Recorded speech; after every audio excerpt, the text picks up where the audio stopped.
Hey everybody, Edo here, and I am super excited today because I have Vincent Dutrait on the line. Say hello, Vincent. Hello, hello. Vincent, if you're not familiar with his work, is an artist who has worked on a huge number of games. How many games have you? Do you have any idea? I mean, dozens and dozens, right? 40 40. to 50? He's I'm the not sure, but Bruno Cathal of artists. But so yeah, my best friend too. he's a great guy too. But anyway, so Vincent is one of those artists, and let me just, he's on a whole bunch of boxes, but I just pull something off my shelf, who has an incredibly recognizable style. It's this feathered, penciled look, and you're one of the first artists that in board games where I could recognize the box and the artist. But so thank you for being on. And to start off, one of the things I always like to start with on this channel is sort of like origin stories. And, this has come up in a number of your interviews, but, how did you move to board games from kid books and other things that are more traditional illustration? Okay. Yes, I started as illustrator. Now it's 20 years ago. So it's a celebration this year. Congratulations. Thank you. And I started with children books illustration.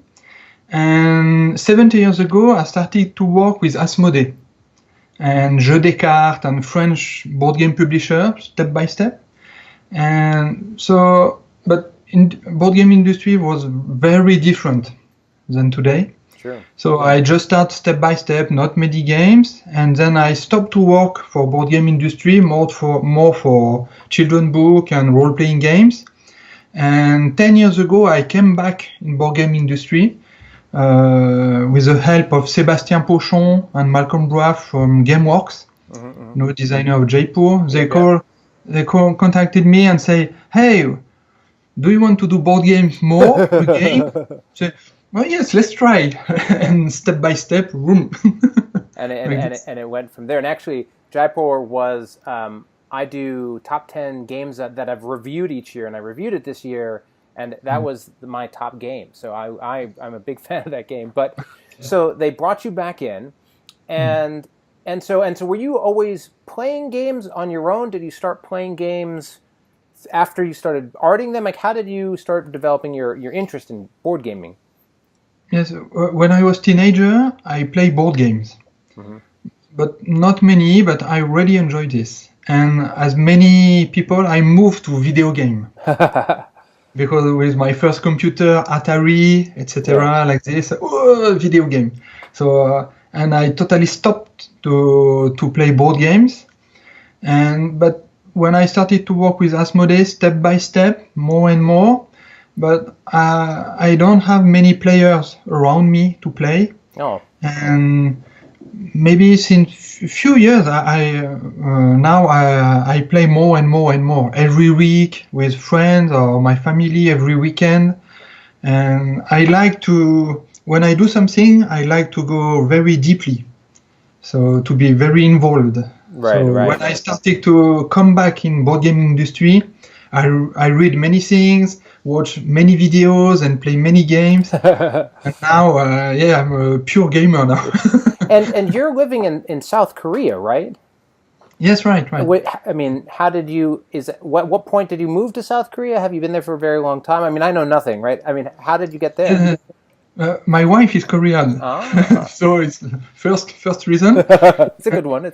We already moved in Korea during 5 years, 10 years ago. Then we moved back in France, and totally disappointed by France.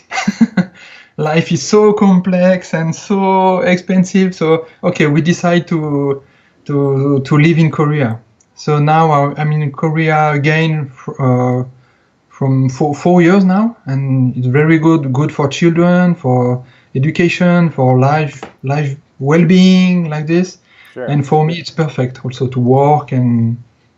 Awesome. And so what's the we're going to be all over the place, but what's the gaming scene like in South Korea? I mean, is there more and more players, or is it still sort of nascent? I mean, where is it at? Yes, there's many players. And the board game industry in Korea is growing very fast. So And I think we will see in the next few years more board games from Korea.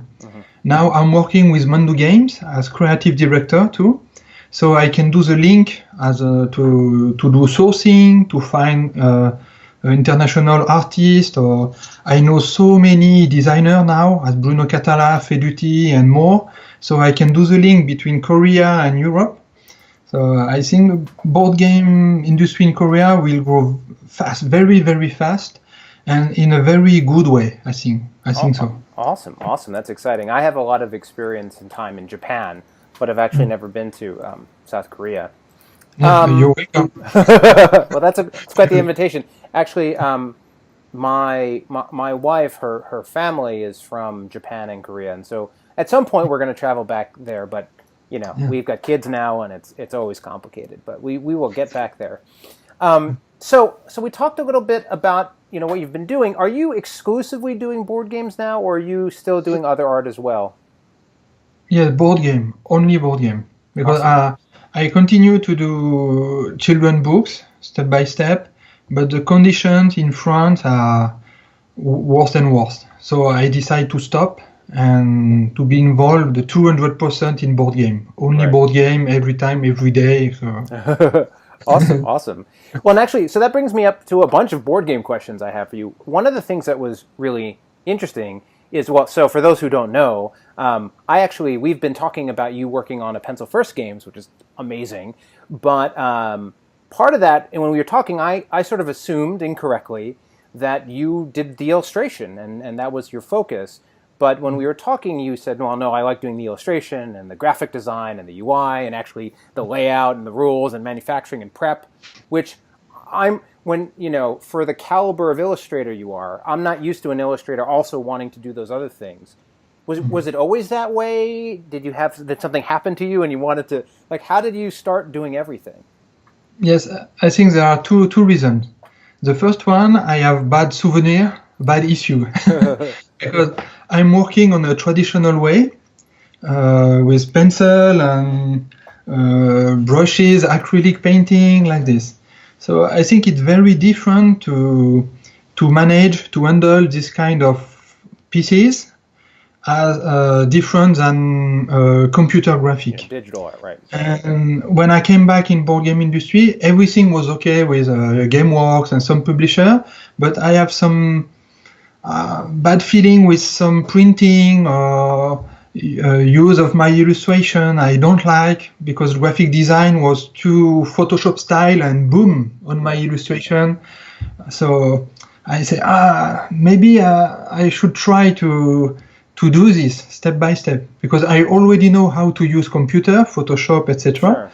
But I say, okay, now I will go deeper like this. So I move like this slowly. And the second reason is I like to control also. Sure. Because I trust people, no worry, but I think sometimes it's better to have only one person, one doll, one part of artwork like this, right. All artwork. So I like this too. And there's also a third reason, because now there are many artists on board game market. Sure. So I think it's a very good point to make the difference. Oh, sure. It's incredible. When you said that to me, I was sort of I read books, I check videos, I learn many things. I discuss with manufacturers directly now, with other graphic designers. We share ideas and tricks like this. So I can offer some kind of package. Yeah. Now.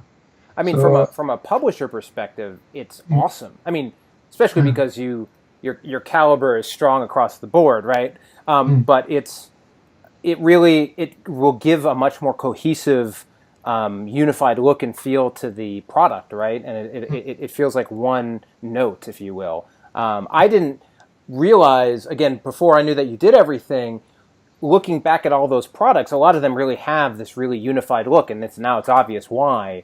But certainly it makes things streamlined and less communication, because we're all distributed, people living in different countries, and it speeds things up. So I guess one question I would have, because the people who watch my channel are sometimes illustrators or creators or designers, all sorts of people who are sort of game making. If you're an illustrator, if you were talking to a new illustrator or an experienced illustrator that wants to start doing some of the other elements of graphic design and rule book and sort of manufacturing, what advice would you give them for them to get started to learn some of those other aspects of art? Yeah, I think the most important is I have to share something and transmit something to players. So the most important is the final product. And I have a very good advantage because I'm working on physical stuff on paper. When I work, I hope I can explain clearly. When I work on my paintings, what I see, what I paint, you will see the same thing when you will take the box. Sure. But someone working on computer is working on a screen in front of him with different zoom or scale. And sometimes we can feel some artists working on 200% on screen. Wow, it's really nice. I can do many details. And at the end, image like this and boom, we have a very small token, 50 centimeter in distance on the table, and I can see nothing. What is the value or something like this? So I think the most important is to feel this. Every time if you do to-do list or checklist, by myself, I'll always print prototype to play, to test, to check everything in detail. Okay, I can read this image in distance clearly, I can understand the information, the value, etc. So I think it's the most important part now in board game because, how can I say, maybe everyone can do something on Photoshop now. Sure. It's not so difficult to do something. And sometimes you can feel very happy. Wow, it's really nice. Okay, but maybe it's not working. Yeah. And so, I couldn't agree more. From my experience, I'm a huge proponent of iterating and printing your prototypes and doing visual tests and moving it through the process as much as possible, both in the prototype phase, but actually as you're moving into sort of more like a game crafter prototype and then moving into an actual manufacturing, going through and feeling and seeing how everything prints on the different components and fits and playing with all the different versions really helps the product cook and bake and come together. I've seen lots of problems like you described from different artists. Even, sometimes the brightness of art through a screen, right? The color spectrum versus the ink print is very different, and a lot of new artists getting used to that takes some time, especially if they're coming. I mean, there's a huge influx of video game artists that are now coming into board games, partly because of how cool it is to have printed stuff. They're not used to being able to hold their art, right? Or at least as a product. And but they run into those problems as well. So really, I absolutely agree. Printing and having not just the prototype, but steps along the way. Yes, and the main issue is many artists just think, okay, I'm artist. I just do illustration. But it's not like a book, because I can compare sometimes with children books, cover books like this, and novel and board game. In board game, there are so many different components. It's not only rectangular images, so many different sizes and many different way to manufacture your illustration at the end. So that means artists need to read guidelines from manufacturer to understand, okay, they will print like this with this kind of color profile. But I have some friends, they say, oh no, I don't care about this. It's the job of the publisher. I don't want to do this. It's boring, not interesting, not so artistic. When they receive the box, they cry. Yeah. Well, and that makes me think of two things. One, Panda games, whether or not you're printing with Panda, they have a really well done guide. I actually did a video where I just opened it up and explained it because it was so articulate or detailed. But the other thing is, in comparison to literature and art, oftentimes the narrative in a movie or a book or even just a painting is a story that's being viewed. But when you move into board games and video games, more so in video games perhaps, but in both, it's really an interactive experience, right? And players are looking at things at very different distances and grabbing things and picking them up, and there's the tactile feel, and so all of those different things, and having to communicate rules through your icons and stuff, all of that adds a layer that doesn't really exist in pure art, right? And so I mean, I disagree with what you're saying. Do you, out of curiosity, because you're doing everything by hand, I mean, I know you then convert it, but do you actually print out icons that you put over your physical stuff as you're working through it, or do you just do that on the computer side? No, because I need to save time. Because Sure. painting, it's a long time. I think it's longer than working on screen and with Photoshop, because I have to find my colors, etc. But You got to sharpen the pencils. no, I have to. How can I say? I have to simulate, to fake work on computer. So I prepare a lot. I do many preparation steps before working. Sometimes I prepare separate elements. If we need for a game something like this, okay, I can do the character on a different blank paper, and then I will cut in Photoshop, and we can reuse easily. For example, you showed the cover of New York. Sure. I remember the publisher say, we need to cut the character for promotion. And I say, whoops, okay, but I already paint the picture in one piece. But I think about this before, because if you check the silhouette of the character, it's easy to cut. Yeah. You know, we don't have a lot of details behind. Right. So it's just some few tricks like this and few things to check. So I will do everything in different pieces, and at the end it's a kind of puzzle. I will scan all different parts and mix and to complete and to give the feeling of one piece artwork, but most of the time it's not. Right. Well, yeah, you pull it all together. One of the things also I was interested in, and so when we started talking about Tori, which will be renamed at some point, but one of the things you said, well, we were saying you were interested, but you said, well, I need to, before I pick up the project, I want to play it, right? Please send me a prototype or PNP files, and I want to play it, and that's part of me deciding whether to take on the project. One of the things I was curious about, was that like because Pencil First Games is a small company and you were just making sure, or is that something you do with everyone in terms of the projects you're setting up?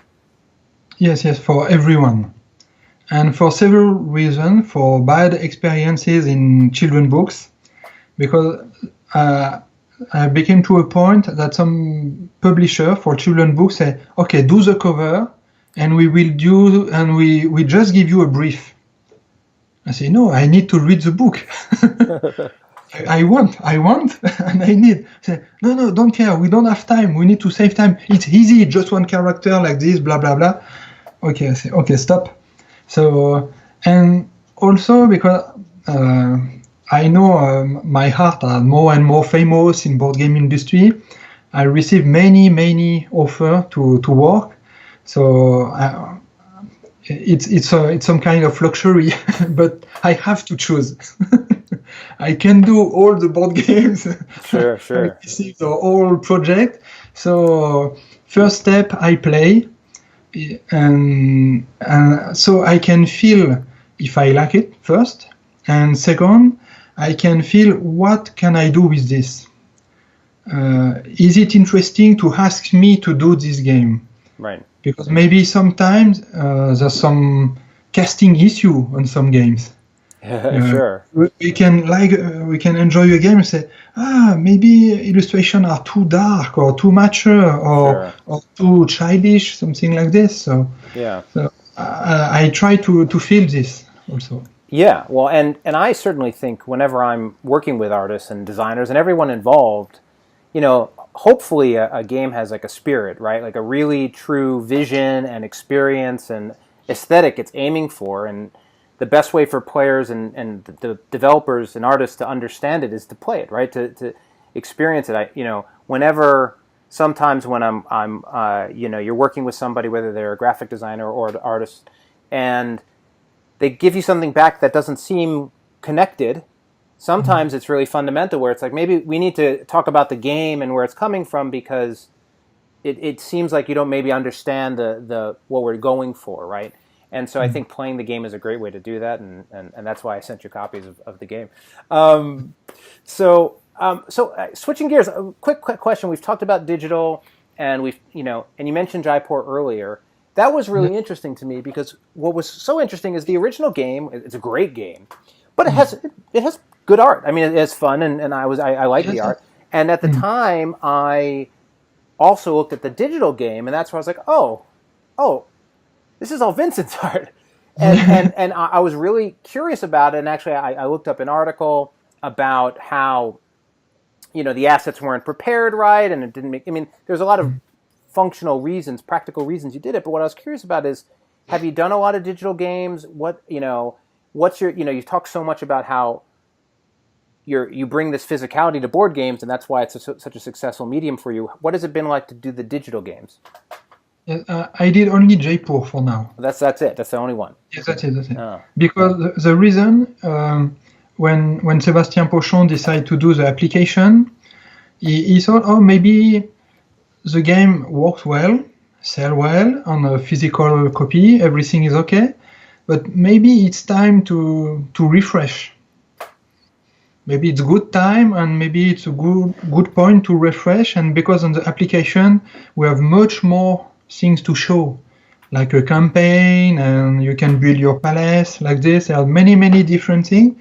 So it's a good time to change artists. And because we really love to work together, okay, we move on Jaipur on this way. And it was very interesting, because it, as we said before, now it's on screen. So the treatment of colors is very different, because when I work on paper, I have to think, take care, this blue or this orange, it's not possible to print it. Right. So I have to find a solution to give the feeling of this kind of particular blue by contrast or light. But on screen, everything is possible. So I can express all I want to express. Some pink color, or some like a neon blue, very deep blue, very bright blue, like this. I cannot do this in real life. So I was really happy to work like this. And as we say, I work everything on different parts. Right. And then you just pulled it back next together. Yes, right. Though, I mean, go ahead. Yes, sorry, one more thing. But we work like this, but we keep in mind that maybe it could be possible to print this one day. Make it really hard for you. Make it all digital, but also make it work. We have two versions of files. One for screen and one for printing. Right. If we really don't know for now if we will be published a Jaipur version with my artwork or not, like this. But everything is ready. It's like filming on film and filming digital, right? You have to have different lighting. It's all a little bit different.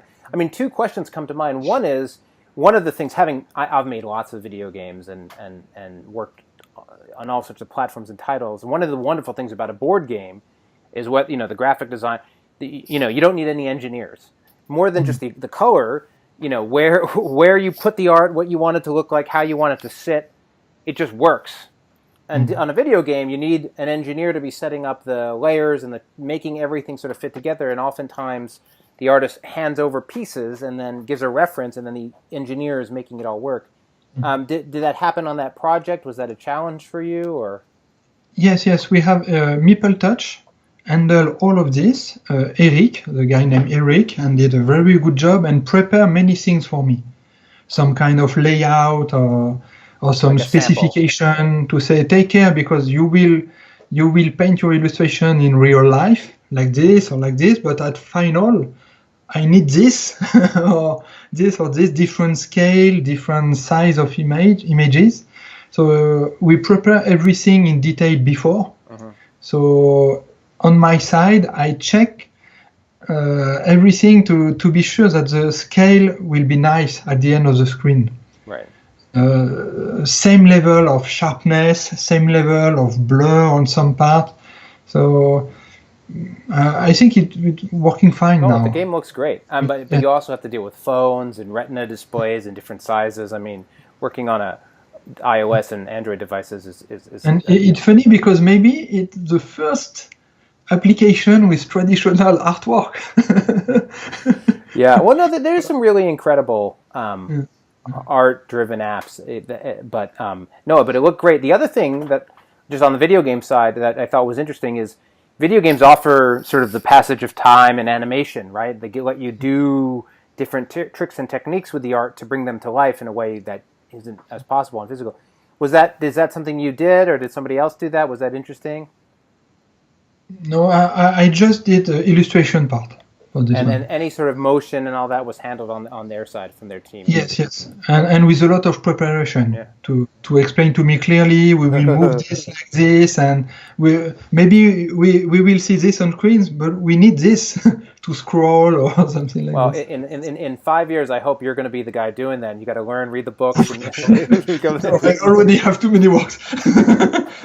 But it's interesting. Yeah. So the last segment here, because we're at about 25 minutes.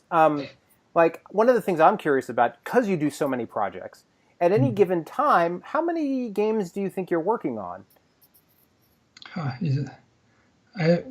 It's difficult because sometimes there are some small project and big project, and sometimes 5 to 6 projects at the same time. Right. And up to 10 sometimes. At different stages, I'm sure. Yes, because some I know maybe this one I can do this in 1 month or 2 months, and this one we need 6 months to more. And sometimes I receive some games almost done as story, or some games it's just prototype with ideas, and we need to be first to complete the mechanism, etc. So but usually 5 to 6. In the air, and 1 or 2 on work right now every day like this. Yeah. Cool. And so the other thing that I've noticed I've been impressed, especially as I've looked more at your work and the different titles. You've really worked with a number of smaller publishers. You've done Kickstarter games. I think. I don't know if it'll still be up right now or when the video posts, but there was recently Museum, or I think that's the name of the game. And then, but a number of titles with smaller publishers, only a couple games, many games. Have you always worked with sort of the gamut? Did you start moving in that direction with Kickstarter? How did how does that work for you? Yes, I usually work with feelings. Okay. That's all. You remember when I contacted you? Yeah. Because I played, I'm not sure about pronunciation, Herbaceous. Herbaceous, yeah. Herbaceous. I play it, I say, oh, it's really nice, I like the game, and I have a very good feeling. No zombies, no pirates, no dragons. No dragons. Say, oh, yes, nice. Okay, I will write, because I like this. And that's all.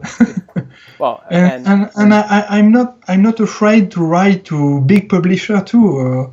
When I moved in Korea for the first time in 2003, I don't have a lot of work because I moved in Korea and French publisher forgot me very fast. Who was that guy? We don't remember I that was guy. quite worried, and I said, I like role-playing games. I will contact Wizard of the Coast and Paizo. Okay, I wrote, and they answer both and say, okay, work together. Awesome. And I worked with them during 5 years and more. And so I just choose and move with feelings. If I like people, if I like project or publisher, I have no condition or no list, like this. Yeah, well, I'm free. Yeah, so much of a game is the people you made it with and you working together, right? I mean, I really enjoy the experience of different projects, different teams, different dynamics, and how you all come together and you make something that people get to then enjoy. How do you think, especially seeing as you're so willing to engage and work with other publishers and developers, but how, from your vantage point, I know you moved to South Korea, but like when you look at what's happening with Kickstarter and how so much of the industry is changing, so many more smaller publishers, new ideas, digital, distributed teams, companies able to work directly with the manufacturers in China, and all this disruption. I mean, what's your sense of it? Is it exciting? Is it scary? How do you feel about it? Oh, more excited. I feel some kind of second age, maybe, of board game. We have a first one with Catan, Carcassonne, etc. Many games who refresh board game and help people to come back to board games. And now I think it's more and more professional. And especially in France, even on a publisher, usually there are 2, 3, 4, or 5 people maximum to handle one publisher. But I think it's very exciting. With Kickstarter too, we changed many things, and now I just read that some publisher will never publish games for retail. Yeah. For Kickstarter, it's something very new, new kind of distribution. So that means also new kind of games. Yeah.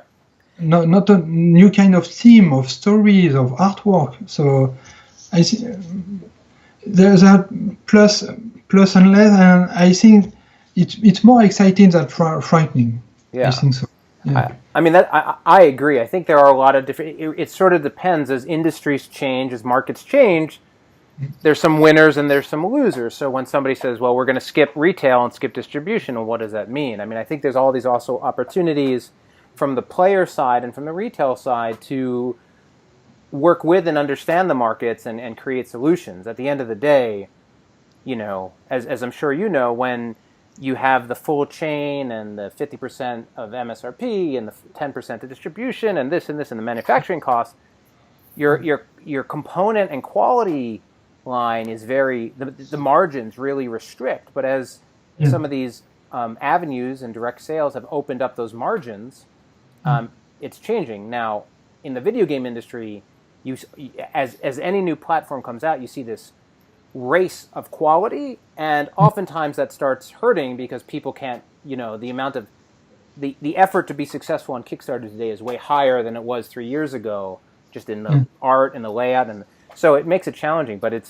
from a playing experience and an industry experience, it's pretty incredible.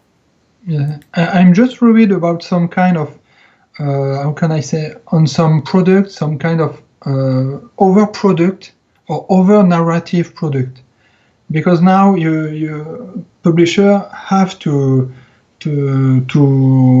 introduce unique project, and okay, we will put a lot of components or a lot of artworks, but it's just a game. First, it's a game.